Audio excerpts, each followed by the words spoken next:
murder of Sister Cathy Cesnik. November 7, 1969. Baltimore, Maryland.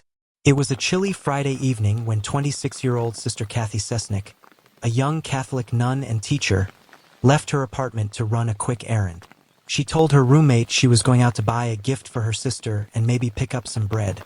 She drove her green Ford Maverick out into the night. It was supposed to be a simple trip, but she never returned. Sister Cathy was beloved by her students. She taught English and drama at Archbishop Keough High School, and her students described her as kind, approachable, and deeply compassionate. She wasn't the kind of teacher who simply lectured from the front of the classroom. She listened, she cared, and for many young girls at the school, she was one of the only adults they trusted. That's why, when she didn't come home that Friday night, alarm bells immediately went off. This wasn't like her. The next morning, her roommate, another nun named Sister Helen, grew worried. She called friends, family, and then the police. Something was wrong. 2 days later, on November 9th, police found Sister Cathy's car. It was parked illegally on a residential street not far from her apartment. The car appeared to have been hastily abandoned. Inside were shopping bags with the bread and other small items she had bought. The keys were missing. It looked as though she had parked, stepped out, and simply vanished. Her disappearance shook the community. Flyers went up. Students and parishioners held prayer vigils. But weeks passed with no answers. Then, in January of 1970, the worst fears were realized. On January 3rd, 2 hunters walking through a remote, frozen field on the outskirts of Baltimore made a horrific discovery. Lying in the snow was the body of Sister Cathy Cesnik. She had been beaten to death.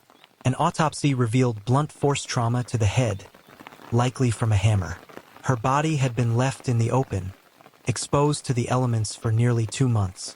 The question was no longer where is Sister Cathy? It was who killed her and why. At first, police had little to go on. There was no murder weapon, no signs of robbery, and no clear suspects. But whispers began to circulate among her former students at Archbishop Keough High School, whispers that painted a horrifying picture. Some of the girls claimed that Father Joseph Maskell, the school chaplain, had been sexually abusing students for years. They said Sister Cathy knew about it, and that she was preparing to report him. For those victims, Cathy was the one adult they trusted, the one person they believed could protect them. But before she could act, she was silenced. One former student, known publicly as Jane Doe, later testified that Father Maskell had taken her to see Sister Cathy's dead body shortly after the murder. He allegedly told her, "See what happens when you say bad things about people?" That chilling memory stayed with her for decades. But in 1969, none of that came out. The Catholic Church was powerful in Baltimore. The Archdiocese had influence in the police department, the courts, and the community. No charges were ever brought against Maskell at the time. Instead, the case went cold. Months turned into years. Sister Cathy's family and friends continued to beg for answers, but the investigation stalled. Maskell was eventually removed from the school in the mid-1970s after mounting complaints, but he was quietly reassigned rather than prosecuted. He died in 2001 without ever facing justice. Through all those years, Sister Cathy's murder remained officially unsolved. But the women who had been abused at Archbishop Keough never forgot, and they never stopped speaking out. If you've stayed with me this far, please take a second to like this video, subscribe to the channel, and share this story with others. Your support helps us bring these unsolved cases to light, and together we can keep the memory of victims like Sister Cathy alive. Now, let's continue. By the 1990s, cracks in the silence began to widen. Former students came forward with lawsuits against the Archdiocese of Baltimore, alleging years of sexual abuse by Maskell and others. In those lawsuits, the murder of Sister Cathy was raised again. The victims believed she had been killed to protect the secret. Still, police insisted there wasn't enough evidence to charge anyone. DNA testing was attempted in the late 1990s and again in the 2010s, but the results were inconclusive. Maskell's remains were even exhumed for testing, but his DNA did not match evidence found at the crime scene. In 2017, The case exploded back into public attention thanks to the Netflix documentary series The Keepers.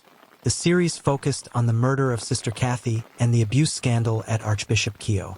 Millions of viewers were introduced to the haunting mystery, and for the first time in decades, the case was back in the spotlight. The documentary featured testimonies from former students who described in painful detail the abuse they suffered and how Sister Cathy had tried to help them. They were convinced she was murdered because she knew too much and because she was ready to speak out. Even today, the murder remains unsolved. The Baltimore police insist the case is open, but many believe a true investigation was never carried out. Too many powerful interests had too much to lose. For Sister Cathy's family, her former students, and the community, the wound has never healed. Her death was not just the loss of a beloved teacher and nun. It was the silencing of a woman who tried to protect the vulnerable. 50 years later, the story still echoes. A young woman of faith, brutally murdered. Her case tangled in corruption, silence, and secrets. And the haunting truth remains: no one has ever been held accountable. What do you think really happened to Sister Cathy Cesnik? Was she killed to protect the church from scandal? Or was it the work of someone else entirely? Share your thoughts in the comments below.